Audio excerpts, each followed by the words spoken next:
Chapter 25. Brother Ananta and Sister Nalini. Ananta cannot live, the sands of his karma for this life have run out. These inexorable words reached my inner consciousness as I sat one morning in deep meditation. Shortly after I had entered the Swami order, I paid a visit to my birthplace, Gorakhpur, as a guest of my elder brother Ananta.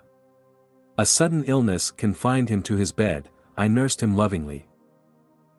The solemn inward pronouncement filled me with grief. I felt that I could not bear to remain longer in Gorakhpur, only to see my brother removed before my helpless gaze. Amidst uncomprehending criticism from my relatives, I left India on the first available boat. It cruised along Burma and the China Sea to Japan. I disembarked at Kobe, where I spent only a few days. My heart was too heavy for sightseeing. On the return trip to India, the boat touched at Shanghai. There Dr. Mishra, the ship's physician, guided me to several curio shops, where I selected various presents for 𝑧𝙤𝒄𝙠, my family and friends. For Ananta I purchased a large carved bamboo piece. No sooner had the Chinese salesman handed me the bamboo souvenir than I dropped it on the floor, crying out, "I have bought this for my dear dead brother." A clear realization had swept over me that his soul was just being freed in the infinite. The souvenir was sharply and symbolically cracked by its fall. Amidst sobs, I wrote on the bamboo surface, "For my beloved Ananta, now gone." My companion, the doctor, was observing these proceedings with a sardonic smile.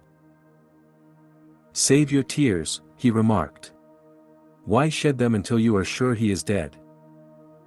When our boat reached Calcutta, Dr. Mishra again accompanied me.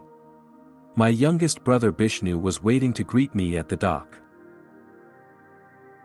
"I know Ananta has departed this life," I said to Bishnu, before he had had time to speak. "Please tell me, and the doctor here, when Ananta died."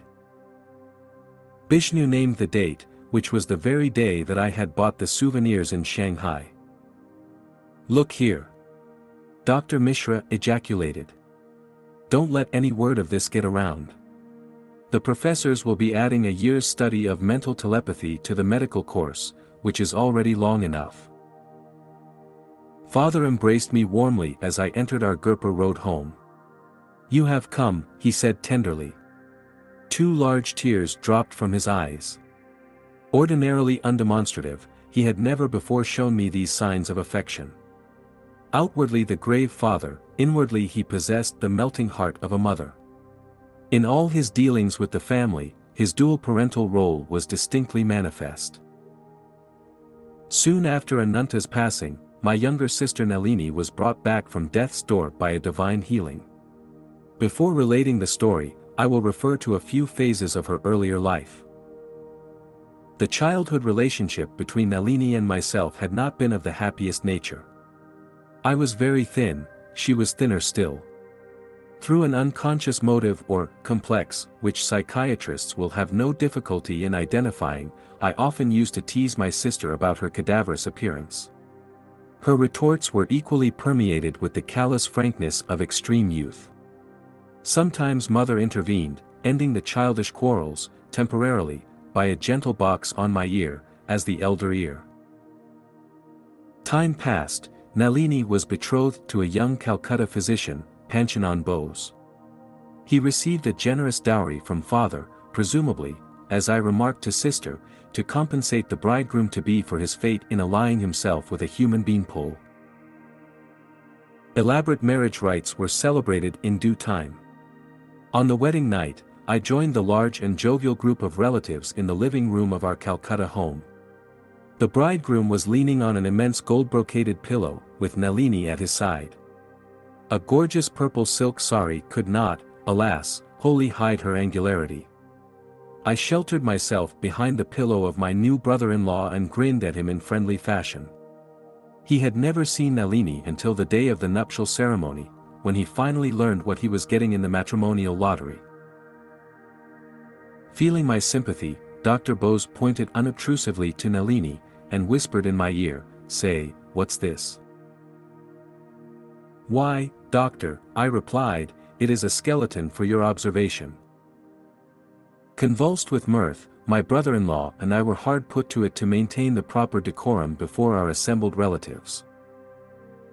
As the years went on, Dr. Bose endeared himself to our family, who called on him whenever illness arose. He and I became fast friends, often joking together, usually with Nalini as our target. "It is a medical curiosity," my brother-in-law remarked to me one day. "I have tried everything on your lean sister: cod liver oil, butter, malt, honey, fish, meat, eggs, tonics. Still she fails to bulge even 1/100th of an inch." We both chuckled. A few days later I visited the Bose home. My errand there took only a few minutes. I was leaving, unnoticed, I thought, by Nalini. As I reached the front door, I heard her voice, cordial but commanding. "Brother, come here. You are not going to give me the slip this time. I want to talk to you." I mounted the stairs to her room. To my surprise, she was in tears. "Dear brother," she said, "let us bury the old hatchet. I see that your feet are now firmly set on the spiritual path. I want to become like you in every way." She added hopefully, "You are now robust in appearance, can you help me? My husband does not come near me, and I love him so dearly. But still more I want to progress in God realization, even if I must remain thin and unattractive." My heart was deeply touched at her plea. Our new friendship steadily progressed. One day she asked to become my disciple. "Train me in any way you like. I put my trust in God instead of tonics." She gathered together an armful of medicines and poured them down the roof drain. As a test of her faith, I asked her to omit from her diet all fish, meat, and eggs. After several months, during which Nalini had strictly followed the various rules I had outlined, and had adhered to her vegetarian diet in spite of numerous difficulties, I paid her a visit. "Sis, you have been conscientiously observing the spiritual injunctions, your reward is near." I smiled mischievously. "How plump do you want to be? As fat as our aunt who hasn't seen her feet in years?" "No. But I long to be as stout as you are," I replied solemnly. "By the grace of God, as I have spoken truth always, I speak truly now. Through the divine blessings, your body shall verily change from today, in 1 month it shall have the same weight as mine." These words from my heart found fulfillment. In 30 days, Nalini's weight equaled mine. The new roundness gave her beauty, her husband fell deeply in love. Their marriage, begun so inauspiciously, turned out to be ideally happy. On my return from Japan, I learned that during my absence Nalini had been stricken with typhoid fever. I rushed to her home, and was aghast to find her reduced to a mere skeleton. She was in a coma. Before her mind became confused by illness, my brother-in-law told me, she often said, "If Brother Mukunda were here, I would not be faring thus." He added despairingly, "The other doctors and myself see no hope. Blood dysentery has set in, after her long bout with typhoid." I began to move heaven and earth with my prayers.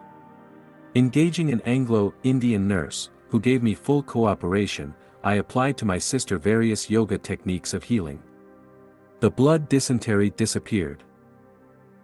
But Dr. Bose shook his head mournfully. "She simply has no more blood left to shed." "She will recover," I replied stoutly. "In 7 days her fever will be gone." A week later I was thrilled to see Nalini open her eyes and gaze at me with loving recognition. From that day her recovery was swift.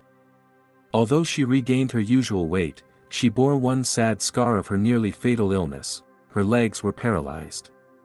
Indian and English specialists pronounced her a hopeless cripple.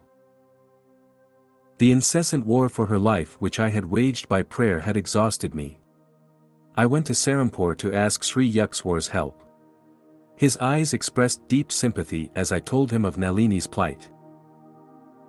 Your sister's legs will be normal at the end of 1 month. He added, let her wear, next to her skin, a band with an unperforated 2-carat pearl, held on by a clasp. I prostrated myself at his feet with joyful relief. Sir, you are a master, your word of her recovery is enough. But if you insist, I shall immediately get her a pearl. My guru nodded.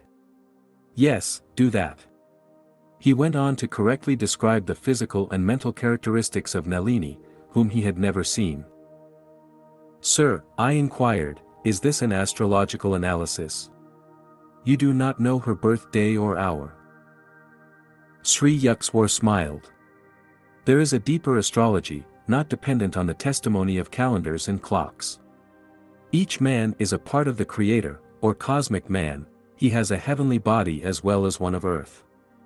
The human eye sees the physical form, but the inward eye penetrates more profoundly, even to the universal pattern of which each man is an integral and individual part. I returned to Calcutta and purchased a pearl for Nalini. A month later, her paralyzed legs were completely healed. Sister asked me to convey her heartfelt gratitude to my guru. He listened to her message in silence. But as I was taking my leave, he made a pregnant comment. Your sister has been told by many doctors that she can never bear children. Assure her that in a few years she will give birth to 2 daughters. Some years later, to Nalini's joy, she bore a girl, followed in a few years by another daughter. Your master has blessed our home, our entire family, my sister said.